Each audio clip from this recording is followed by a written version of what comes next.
Véritable success story de la radio Espace Guinée, les grandes gueules, détentrices des meilleurs scores radio en Guinée, de la meilleure émission talk show, a donné le créneau horaire du départ au bureau et du retour à la maison, récoltant depuis des années consécutives le titre d'émission la plus écoutée en Guinée, toutes catégories confondues. Un grand total de plus de 5 millions d'auditeurs ont été fidèles au talk show Les GG, diffusé jour après jour sur toutes les stations du réseau Adafo Média de 9h à 10h30, un exploit qui restera longtemps dans les annales de la bande FM en Guinée. Merci de nous rejoindre dans la deuxième partie de cette émission ensemble jusqu'au port de 11h. Nos invités qui vont défiler à présent par téléphone, eux ici en studio. À la une, la mobilisation qui ne faiblit pas en Guinée contre un projet de troisième mandat pour le président Alpha Condé. Malgré les intimidations en termes d'arrestation et de condamnation d'opposants à ce projet, de nombreux Guinéens d'ici et d'ailleurs restent déterminés à mettre en échec les plans des partisans du pouvoir en place. Et depuis hier, ils se sentent pousser des ailes suite à l'appel relevé par le parquet général de la condamnation de cet jeune manifestant récemment arrêté à Kindia en marge de la réception du chef de l'État. Que pense-t-il de ce combat? Quel regard porte-t-il sur le climat sociopolitique qui prévaut actuellement dans notre pays? Monsieur Antoine Akoy Sovogui, il est le président du Conseil supérieur de la diaspora forestière qui va intervenir depuis les États-Unis dans cette émission. On s'intéresse aussi à ce groupe de cinéastes qui dit avoir représenté la Guinée au dernier FESPACO au Burkina Faso et qui exige le remboursement de ses frais de participation à ce rendez-vous du 7e art. Ces cinéastes réclament plus de 128 millions de francs guinéens à l'État et dénoncent des conditions floues de la participation guinéenne à cette grande messe du cinéma africain. De quelles preuves dispose-t-il, M. Kader Yomba Condé? Il est cinéaste, vous allez l'entendre ce matin chez nous. Et puis cette affaire sur laquelle nous allons revenir avec Moussa Moïse, une famille qui somme l'État de quitter son immeuble situé à Kenya sur l'autoroute Fidel Castro. Le bâtiment avait été mis en location par Feu Lamine Keita, propriétaire des lieux au profit d'un service du ministère de l'administration du territoire depuis 1988. Mais il y a problème, le contrat de bail signé préalablement par la famille Keita s'est mué en contrat de vente au prix de nombreuses falsifications de documents et de signatures. On en parle dans cette émission avec M. Kiba Keita, l'un des fils du défunt Lamine Chaya Keita. Il va répondre donc aux questions des jugés ce matin. Bien, on poursuit Mohamed avec la diaspora forestière. Oui, la diaspora, donc le Conseil supérieur de la diaspora forestière qui s'est fendu de ce communiqué hier, communiqué d'ailleurs qui a été relayé assez dans notamment la presse en ligne, donc dans lequel il oppose et niet catégorique donc à ce projet de nouvelle constitution.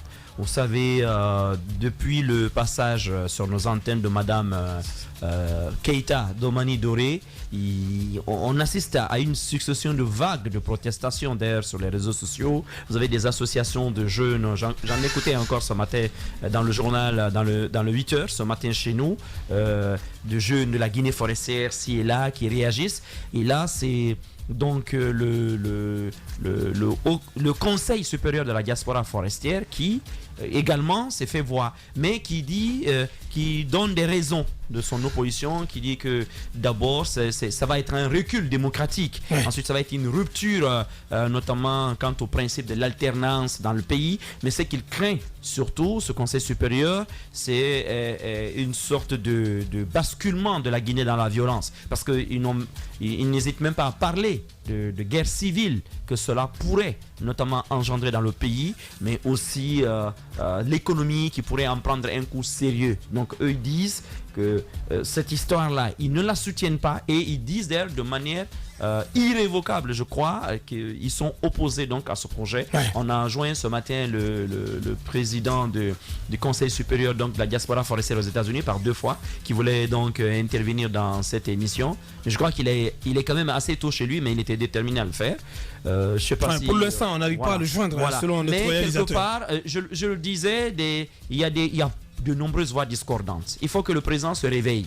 Parce que vous avez de ces cadres dans ce pays qui ont pour habitude de venir parler parfois au nom des populations et qui n'ont aucune légitimité. Je le rappelais ici avant-hier encore à l'antenne, à Domani Doré, dans son passage précédent également, je le disais. À un moment, je lui ai même dit, mais attends, tu interviens chez nous en tant que politique ou en tant qu'activiste des droits des femmes? Parce qu'il faut qu'on sache, il y a de l'amalgame dans tous ces discours-là. Et je remarque pendant ce temps, vous avez écouté tout à l'heure le discours, le texto de l'Aïe Junior Condé. Vous sentez de la mesure et de la prudence. Effectivement. Parce que dans tout ça, c'est que c'est le parti qui risque quelque part. Moi, je dédouane quand même, jusqu'à preuve de contraire, parce qu'il n'y a pas de preuve, je dédouane quand même le RPG Arc-en-Ciel de cette histoire. En tout cas, sa direction. Parce que, non, je dis pour le moment, il y a des cadres qu'on a entendus, mais jusqu'à preuve de contraire, vous n'avez pas encore entendu les organes de ce parti. Parce que j'ai l'impression jusqu'à présent qu'ils ne sont pas consultés. Personne ne leur a posé la question de savoir c'est quoi leur opinion. Parce que la plupart des gens que j'entends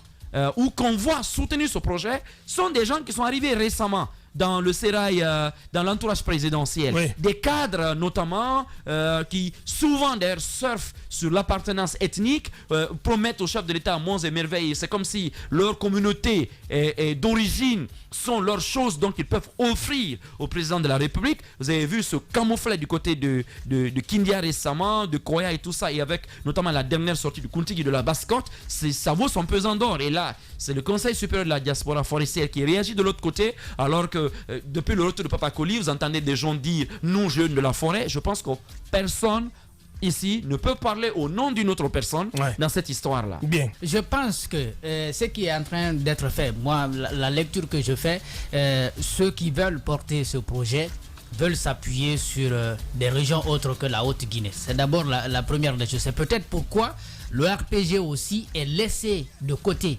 Ce n'est pas que le RPG ne partage pas, parce que moi j'entends quelques cadres du RPG originels qui sont pour, mais ils ne se mettent pas devant. Parce que s'ils se mettent devant, on peut tout de suite penser qu'il y a affrontement d'idées entre les partis politiques. Mais pour l'instant, on veut partir avec les régions comme la Basse-Guinée et puis la Guinée forestière. Et qui on veut mettre au devant de ce combat, c'est les maires mal élus. Donc on veut les utiliser pour, n'est-ce pas, mener le combat. Je pense que c'est à la société civile de se montrer très, très forte. C'est-à-dire la société civile, pas celle qui est seulement implantée ici à Conakry. C'est les organisations de la société civile locale dans chacune des préfectures qui doivent, n'est-ce pas, se montrer très efficaces sur le terrain en communiquant. Elles ne doivent pas attendre que les voix sortent de Conakry pour que ça les trouve là-bas. Au niveau local, on peut faire des petites choses pour se faire entendre mieux auprès de la population. Bien. Allez-y, Moussa. Lorsque nous faisons un petit exercice en mettant sur une balance les pros et les anti-modifications constitutionnelles, vous vous rendrez compte que ce sont les anti qui dominent pour l'instant le débat public en ce qui concerne le troisième mandat. Parce que, comme l'a dit l'autre, au sein du RPG, nous reconnaissons exactement. Alors même qu'aucune manifestation ne leur a été autorisée. Dominé par ceux qui sont contre. Vous remarquez qu'au sein du RPG, les armes, entre guillemets, les armes intellectuelles dont ce parti regorge ne se sont pas encore exprimés. On sent une certaine prudence. Effectivement. On voudrait peut-être que, je ne sais pas, c'est deux choses. On attend de voir. C'est deux choses l'une. Soit ces personnes attendent, ces intellectuels, cette élite au sein du parti, ils attendent ces personnes donc attendent qu'on puisse leur poser la question de façon officielle, avec assez d'honneur, afin qu'elles puissent se prononcer sur ce sujet aussi important, ou elles attendent clairement de pouvoir être doté de moyens de guerre afin de participer à cette campagne. C'est deux choses l'une.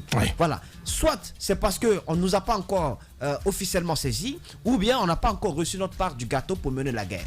Mais deux choses l'une, pour l'instant, ces cadres ne sont pas exprimés. Je ne vais pas citer beaucoup. Certains ne sont pas du RPG, mais ils sont du gouvernement. Ils pourraient faire comme certains ministres déjà qui accompagnent ce projet. On n'attend pas. Vous avez entendu Thibault sur cette question?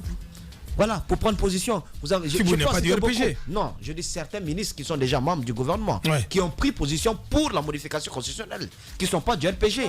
Il y en a beaucoup. Igop a été le premier. Alors, depuis 2017. Il y en a assez qui ne se prononcent pas là-dessus. Même au sein du parti, à chaque assemblée nationale, à chaque assemblée générale de ce parti. Donc ça veut tout dire.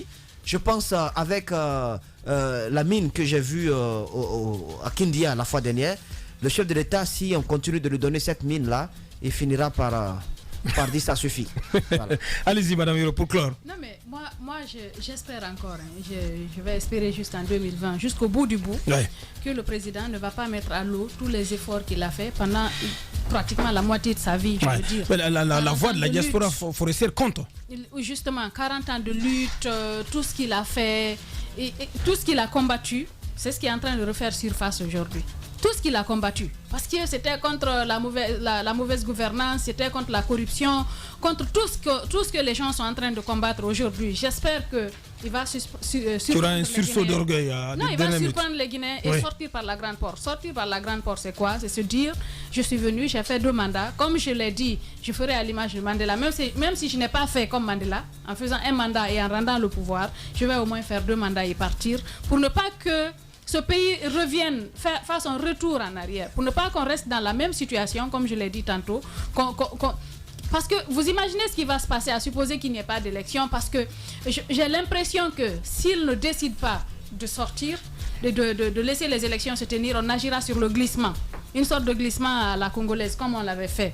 Il reste là, il laisse les gens dire non, tel n'est pas prêt, on ne peut pas aller aux élections. Et ce ne serait pas bien pour la Guinée. Parce qu'on a vécu ça après le décès du général Lansana Conté. On a d'abord, après le décès du président Sékou Touré, il y a eu un coup d'État. Après le président Lansana Conté, il y a eu un coup d'État. On a vu après ce coup d'État-là, ce que les Guinéens ont vécu en 2009. On ne voudrait pas revivre la même chose. Il faudrait qu'on nous aide à en sortir, qu'on puisse quand même, comme les autres pays, organiser des élections libres et transparentes et respecter ce qui est dit dans la Constitution, 2 mandats, et puis vous vous en allez parce qu'il y a d'autres Guinéens qui peuvent aussi diriger. Voilà qui est bien dit. La suite dans un instant.